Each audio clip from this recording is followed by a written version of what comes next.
Rais wa Marekani Donald Trump ameonya kwamba majeshi ya Marekani yanaweza kuzidisha mashambulizi kiasi cha kuifanya Irani iwe katika uwezekano wa kushindwa kujijenga upya. Katika mahojiano na tovuti moja ya habari ya Axios siku ya Jumatano, Trump alisema vita na Irani huenda vikamalizika hivi karibuni, akieleza kwamba kimsingi hakuna kilichobaki cha kushambulia. Rais huyo amenukuliwa akisema kwamba muda wowote akitaka vita hivyo viishe vitamalizika.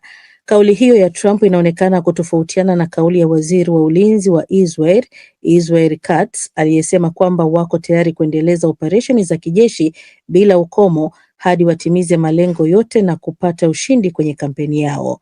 Jeshi la Walinzi wa Mapinduzi wa Iran, IRGC, limejibu vikali kauli za Trump likisema kwamba wao ndio wataamua kumalizika kwa vita.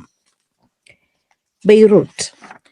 Kundi la wanamgambo la Hezbollah la nchini Lebanon linaloungwa mkono na Iran limedai kufyatua makombora dhidi ya kituo cha kijasusi cha kijeshi cha Israel katika maeneo ya jirani ya Tel Aviv alfajiri ya leo. Katika taarifa yake, Hezbollah imesema kuwa imekilenga kituo cha Grirot ambacho ni makao makuu ya kitengo cha ujasusi wa kijeshi katika vitongoji vya Tel Aviv kwa mkururo wa makombora ya kisasa. Awali, jeshi la Walinzi wa Mapinduzi wa Iran lilitangaza kuwa limefanya operesheni ya pamoja ya makombora na mshirika wao Hezbollah dhidi ya maeneo ya ndani ya Israel. Nalo jeshi la Israel limeyalenga makumi ya maeneo yanayomilikiwa na kundi hilo la wanamgambo mapema leo Alhamis katika wimbi kubwa la mashambulizi nchini Lebanon, ikiwemo vitongoji vya Beirut na makao makuu ya ujasusi ya Hezbollah. Umoja wa Mataifa. Baraza la Usalama la Umoja wa Mataifa limetoa wito kwa Irani kusitisha mashambulizi dhidi ya nchi za Ghuba kupitia azimio ambalo halikutaja mashambulizi ya Marekani au Israel dhidi ya Iran. Azimio hilo lililopitishwa kwa kura 13 huku nchi mbili zikijizuia linataka kusitishwa mara moja kwa mashambulizi yote yanayofanywa na Iran dhidi ya Bahrain, Kuwait, Oman, Qatar, Saudi Arabia, Umoja wa Falme za Kiarabu na Jordan. Pia limelaani hatua au vitisho vyovyote vinavyofanywa na Tehran vinavyolenga kufunga au kuzuia safari za meli za kimataifa kupitia mlango bahari wa Hormuz. Balozi wa Irani katika Umoja wa Mataifa, Amir Said Iravan, alisema kupitishwa kwa azimio hilo ni matumizi mabaya ya wazi ya mamlaka ya Baraza la Usalama kwa ajili ya kulinda maslahi ya kisiasa ya Marekani na Israel. Unaendelea kuisikiliza taarifa ya habari za ulimwengu kutoka DW. Khartoum. Watu 40 wameuawa baada ya gari waliokuwa wamepanda wakielekea kwenye mazishi kushambuliwa kwa droni katika eneo la Kordofan nchini Sudan. Chanzo kimoja cha kitabibu kilichozungumza na shirika la habari la AFP kwa sharti la kutotajwa majina kwa sababu za kiusalama kimesema kwamba waliokufa wengi ni wanawake na shambulio hilo lilitokea katika barabara kati ya Abzabad na El Fula, miji miwili ya jimbo la Kordofan.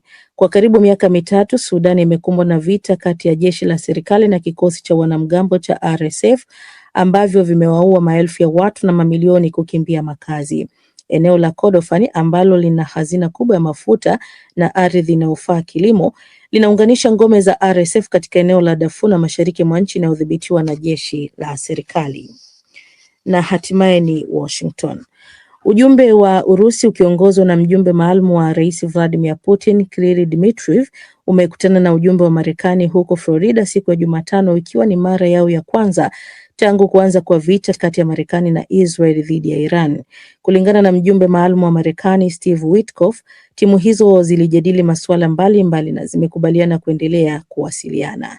Mazungumzo hayo yanakuja baada ya Marekani mapema wiki hii kuondoa baadhi ya vikwazo dhidi ya mafuta ya Urusi vilivyowekwa kutokana na uvamizi wa Moscow nchini Ukraine mwaka 2022 ili kupunguza bei za mafuta katikati mwa vita na Iran.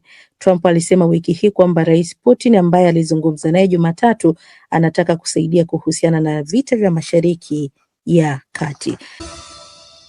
Lakini tuanzie moja kwa moja kwenye mzozo ulioanzishwa kwa uchokozi wa Marekani na Israel dhidi ya Iran katika Ghuba ya Uajemi.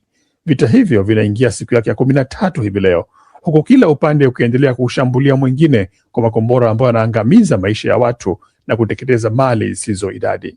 Mwenzangu Silvia Mwehozi amefuatilia yaliyojiri hivi karibuni kabisa kwenye vita hivyo na ametuandalia ripoti ifuatayo. Wakati vita hivyo vilivyoanzishwa na Marekani na Israel dhidi ya Irani vikiingia siku ya 13 leo, Iran imeyalenga maeneo ya Israel na nchi za Ghuba mnamo wakati Rais Donald Trump akidai kwamba Teherani iko karibu kushindwa. Akizungumza na waandishi wa habari mjini Washington, Trump ameonya kwamba majeshi ya Marekani yanaweza kuongeza mashambulizi kiasi cha kuifanya Irani iwe katika uwezekano wa kushindwa kujijenga upya.